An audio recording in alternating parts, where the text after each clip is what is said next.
Okay, good. Great. Good evening, everyone. I'm just going to take a minute to introduce myself and to introduce Shea, and then I'm going to let Shea take over. My name is Myski. I am the coach supervisor and trainer for Mesila, and I had the honor of training Shea and having him in the work very closely together within the training itself.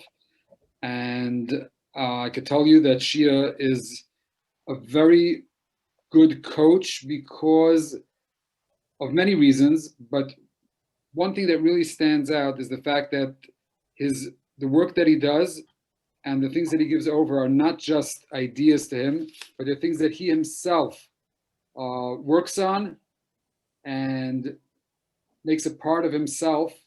And when he's giving something over, whether it's to a coach or whether it's in a lecture, what he's giving over is things that he himself has worked on and has tried out and has seen and experienced firsthand. Besides for that, his empathy, his understanding of people, and his energy are really all a great combination, which are contagious, and I'm sure will be very effective in helping you get to where you want to go with Shea's help. So it's a big honor for Mesila to be able to have Shea come and give this presentation. And I just want to remind you that we at Mesila are here to help after the lecture at any time. If you want to reach out to us and we can help you with your finances, we'll always be available and always be happy to do that. So Shea, thank you very much, and it's all yours. Hi, my name is Shea Myski, and Myski, thanks, I appreciate it. I was actually, the last few minutes, I was thinking, what am I going to say about myself? So you saved me that torture. I couldn't have said it better. So Devorah Gutman wrote, how to know what I can do to impress my boss and get a raise. So I won't help you. I don't know how you could impress your boss, but I do know how you can become more valuable. And if your boss sees it, then that's good. And if he doesn't, then somebody else might see it. So this webinar is going to be 3 parts to this webinar. The first part will discuss how stress affects us at work. And then we're going to go and explain the 3 main stressors, and we'll talk about them. And lastly, I'll give you some actionable tools on what you can do about stress. So as I said, feel free to post in the chat. I'll stop from time to time to address some of the questions or comments. In case you're doubting me, I am not looking at the comments while I give this webinar. It wouldn't work. It would go against what I'm teaching over here. So somebody else is doing that for me. Simple question, why do you work? And it has a pretty simple answer. Most people are going to say for money. So yeah, people work to earn money or goods, and people work to feel happy, to feel fulfilled. And people still go to work after they retire. They still, find something to do. So some of the things that make people happy at work are feeling accomplished and fulfilled, feeling needed and valued, feeling the status, being able to say, I am creative, I'm a lawyer, I'm an accountant, or, I'm a manager, or I do this. And then there is the social environment. People don't like being in 1 or 2 person offices. You want to work around people and be with them and meet people and talk to people. And then there's the work environment. And then the secondary reason that people work is they also want to make money. So now, what makes people money? Can anybody tell me, why does one person earn more than another?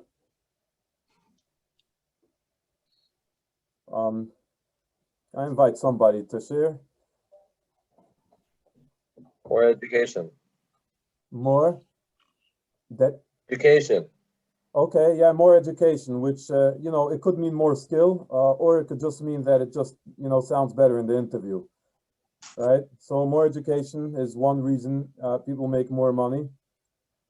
Bottom line. I'm sorry? Bottom line. What They're making more money.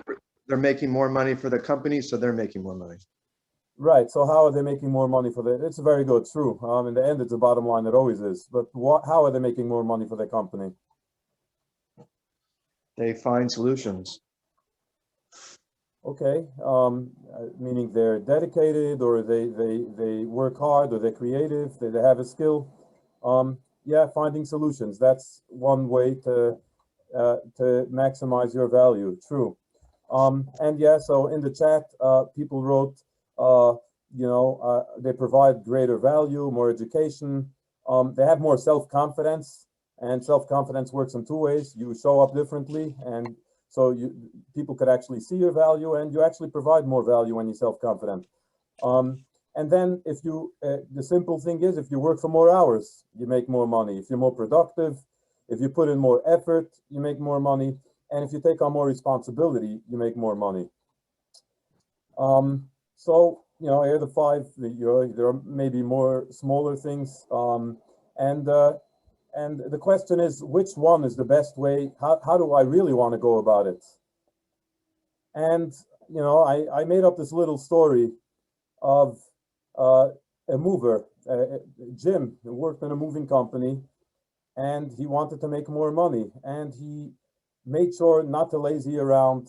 He worked really hard, and his boss noticed and raised him accordingly. But Jim still wanted to earn more money, so Jim, Jim said, "I'll work double shifts," and Jim began working 16 hours a day, and then Jim decided that he'll start working out, and he went to the gym, and he bench pressed and whatnot, and he was able to carry in the heaviest boxes, like nothing. And then Jim said, "I still want to make more money," and he went and became an expert in furniture assembly. So he learned how to assemble furniture and how to disassemble furniture, and he was the guy just that did all the heavy stuff, all the skill he had, everything.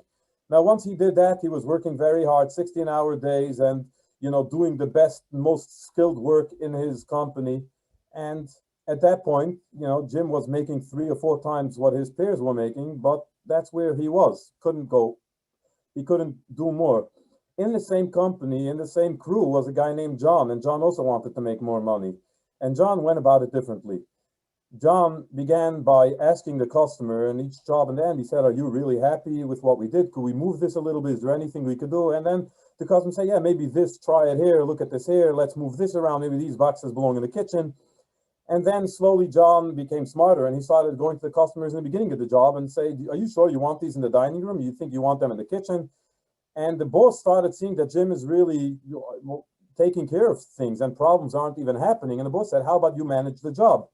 And that's what Jim began doing. And the boss was able to take on a different crew and a different job and double the business. And Jim, got paid commensurate with that. His pay went up. And at some point, Jim said, "How about you give me a second crew and a third crew?" So, now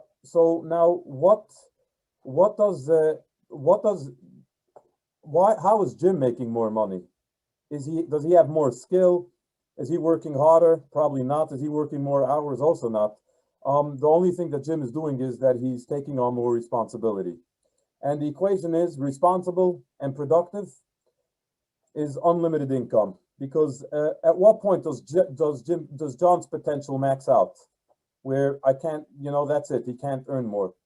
John's potential just doesn't max out. He'll take on another crew. The companies will get bigger. He could keep on taking more responsibility.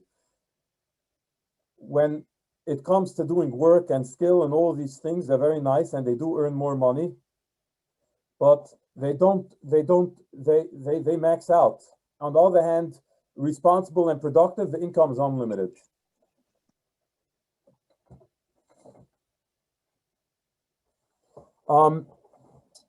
So there is one, it sounds exciting, but is John's potential really unlimited? If responsibility goes hand in hand with stress, is John's income limited by his stress tolerance? So is the equation responsible plus productive plus stress tolerance equals unlimited income? And that's the truth, it is. There is only a certain amount. And many people, when I tell them, "Yeah, I want to make more money, so take on more responsibility," it's like, I'm not into taking on that stress. I want to live life. And if we could put our stress tolerance higher or learn how to take stress, that is going to make us happier by changing our work environment and that is going to change, give us, more income. Another intention I got that fits into what we're doing here today is how to juggle trying to grow my company while being a mother. And yeah, it's very difficult, especially if you come home after a work day and there are still things that need to get done and odds and ends and call my boss and do this and that. And while you're at the work day, in the last minute, your daughter needs to get picked up from school. And it's very difficult to put your focus in two different places. And again, that's where you're limited by stress tolerance.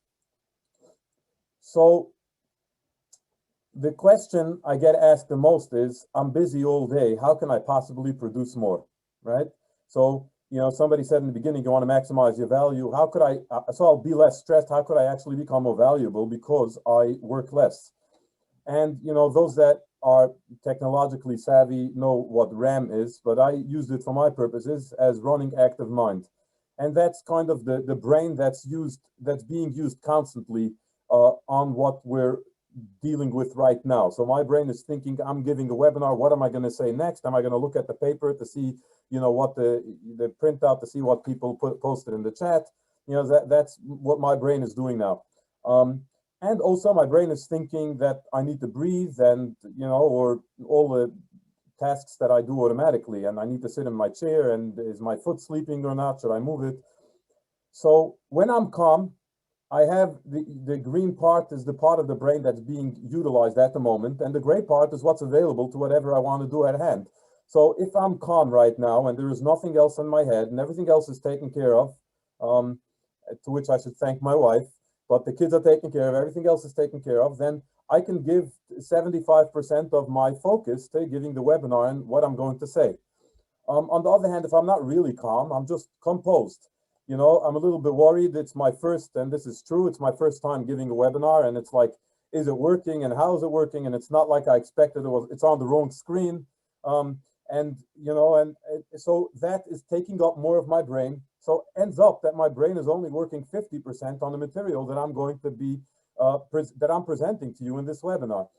And then if I'm busy and stressed and my brain is telling me, oh, and I need to do that, and I need to do that, and I shouldn't forget to tell them in the webinar that whatever, and I need to leave by 3 o'clock exactly because 3:10 I have a doctor's appointment, and or any of that kind of voice. And that means that my brain is being used 75%, and 25% of my brain, the gray part, is left for the webinar I'm giving right now.